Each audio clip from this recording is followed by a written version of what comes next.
The Food and Drug Administration has swiftly approved the recommendation of the vaccine expert panel to use Sinovac's vaccine on the elderly.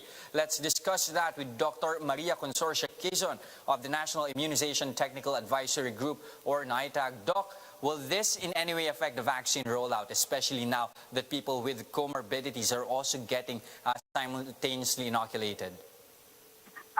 Yes, of course, and for the better. Remember that our second group of priority is the senior citizens or the elderly. So we initially we had to say, okay, let's go down to A3 or the third group because we were waiting for the approval.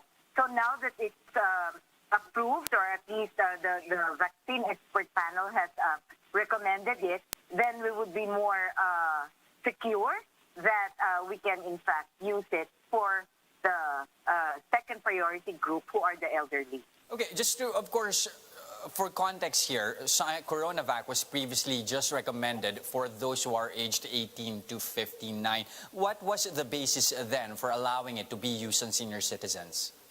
Well, initially, during the first batch that arrived, remember that we are already on the second batch of Sinovac that arrived, right? On the first, sometime January, we didn't have enough data available from all the other researches or studies done. So as new data came in, the experts became more sure that it would be equally effective and can be used for the elderly. Can you nuance that a bit for us and give us more idea? What exactly does this new set of data show? The experts look at the interpretation of the data because, you know, data is data and you don't just read it as numbers. You have to interpret, you have to look at all the trials that were made and not only rely on one or two publications, you know. And as of January or February, there weren't enough published articles. It took a while.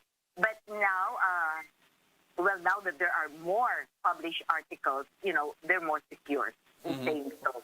Do we have any idea of the sources of these articles? Because if I'm not mistaken, initially, there were just cited studies from Brazil and China, which were kind of limited when it comes to the use of Sinovac for the elderly. Yeah.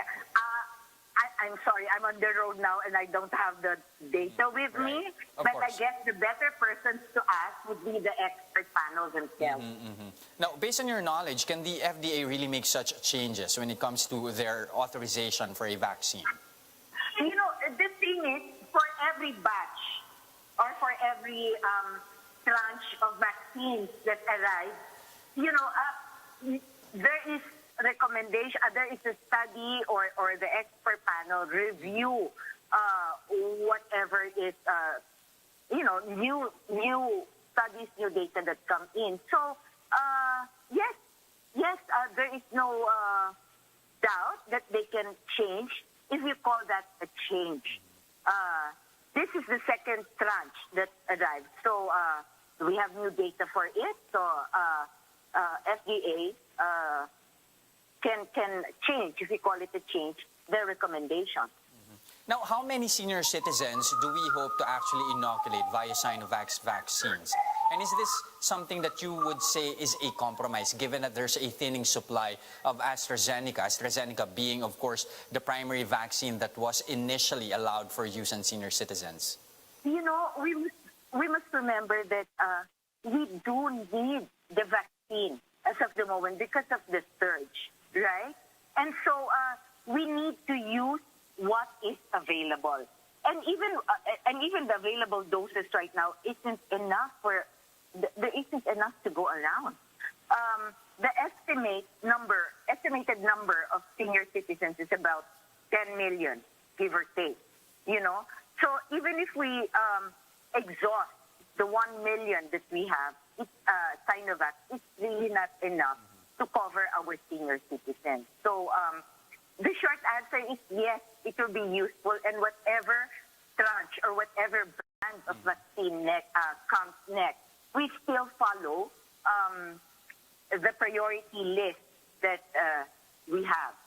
And lastly now, Doc Conky, the challenge is how do you convince senior citizens that Sinovac is okay for use? We actually have a demand.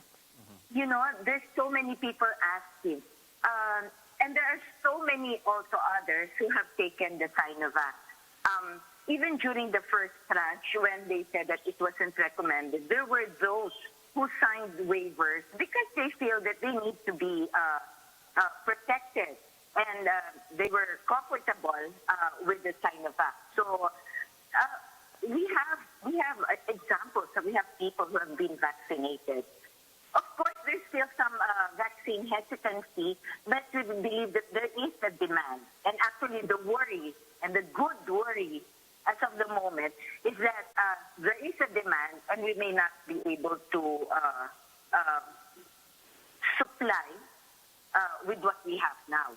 At least the level of interest is there. Thank you very much for your time. That was Dr. Maria Consorcia Quizon of NITAG. Thank you, ma'am.